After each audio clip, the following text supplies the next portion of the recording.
Assalamualaikum warahmatullahi wabarakatuh.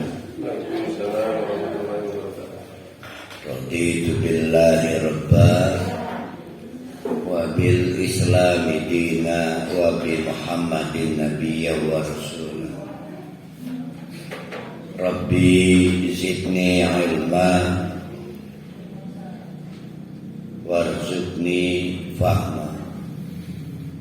Rabbi shrah li sadri wa yassir li amri wahlul 'uqdatam min lisani yafqahu qawli. Insyaallah kita teruskan kajian kemarin sampai ayat 35, berarti sekarang 36 ya.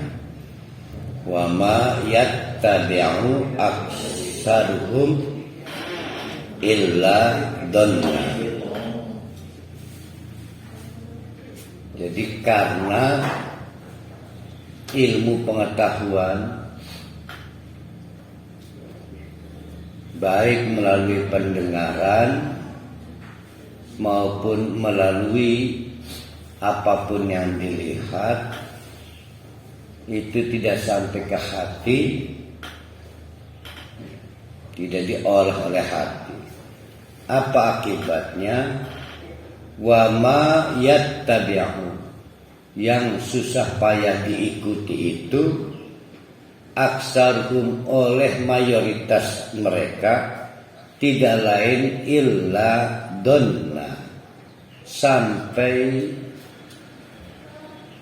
taraf dugaan saja.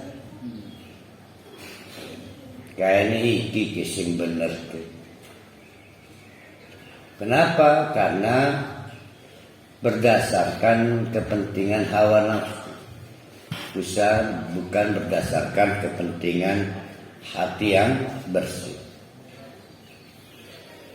Inna dhanna, padahal sampai kapanpun yang namanya prasangka itu don itu la yugni minal haqqi syai'an, tidak akan bisa mencukupi untuk terpenuhinya al-haq, kebenaran, syai'an, sedikit pun. Ya, tidak akan. Innallaha alimun bima yaf'alun. Allah yang paling tahu kok apa yang mereka kerjakan. Allah paling tahu bahwa yang mereka kerjakan itu betul-betul bukan berdasarkan kebenaran, tapi prasangka belaka. Kemarin tanpa sengaja saya dapat mendengar pernyataan bagus nih, baik untuk kita renungkan. Ada orang keweden-weden ngurumangsa pocong. Ada orang ketakutan karena merasa ada hantu di rumah, maka syarat karena keweden, karena wedini satu pun bedining setan. Nah, itulah arti menyembah pada setan. Itulah arti yang paling gampang yang dimaksud dengan sama-sama terlihat sholat. Yang satu sholat menyembah pada syaitan, yang satu sholat karena Allah. Kelihatan kan? Nggak sengaja itu saya dengar nonton film Pengabdi Setan 2. Iya benar ya. Jadi rupanya orang elak-elak salat tuang itu, celana pokek baik.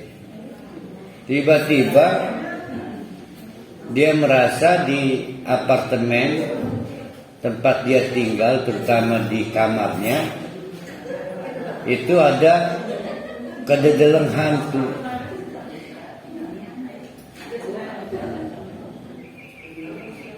Nah, alhamdulillah si perempuan ini ketemu ustadz. Kata ustadz sholat. Maka sholatlah. Sholat saking wedine ngadepi hantu wewe. Nah, akhirnya lapor ke ustadz. Ustadz tetep bahaya. Layong surani salat karena hantu. Jadi kamu sholat karena menyembah syaitan, bukan sholat menyembah Allah. Betapa banyaknya kita menduga kita sholat padahal sholatnya karena pengen anak sembuh, pengen lancar rezeki, pengen tenang hati ini, duduk karena demening Allah. Nah, itu semuanya prasangka. Bagaimana mungkin bapak-bapak memutuskan untuk melaksanakan sholat dengan dasar prasangka? Padahal bapak-bapak tahu ada yang lain. Apa yang lain itu? Bahwa sholat yang benar itu karena Allah. Maka semua amalan yang dasarnya prasangka itu begini, menawi ya gara-gara salat anak waras, prasangka. Mungkin guru melakukan kian gaya guru melantar. Nah, itu disebut dengan prasangka. Nah, itu tidak ada gunanya. La yugni, tidak ada gunanya minal haqqi, untuk terpenuhinya kebenaran syai'an sedikit pun. Udahlah, jangan meributkan saat sholat begitu benar atau enggak. Innallaha alimun bima yaf'alun. Allah yang paling tahu kelakuan mereka itu. Kembali kepada tema awal. Jadi rupanya orang-orang yang menjadi latar belakang surat Yunus ini masih mempersoalkan iyatah Al-Quran itu wahyu Allah. Ya, mereka mempersoalkan kenapa harus turun lewat Nabi Muhammad. Nah, ketika Al-Quran turun, maka harus berakhir yang disebut dengan tradisi, ritual-ritual menurut orang tua, nenek moyang. Maka kedudukannya menjadi donnun. Yang hakun adalah Al-Quran. Tapi rupanya banyak orang-orang termasuk sampai sekarang yang tidak habis-habisnya mempersoalkan kedudukan Al-Quran. Padahal yang bermasalah adalah kedudukan ritual mereka yang tidak ada dasarnya. Nah, maka ditantang oleh Allah. Maka tantangan ini berlaku sampai kiamat.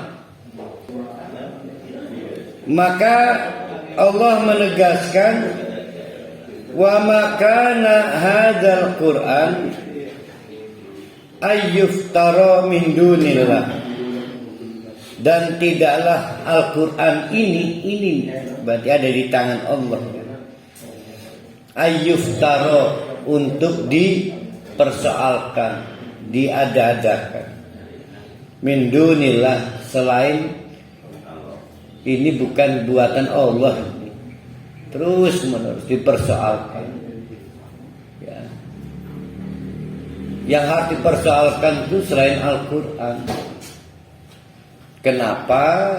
Karena selain Allah itu butuh makan.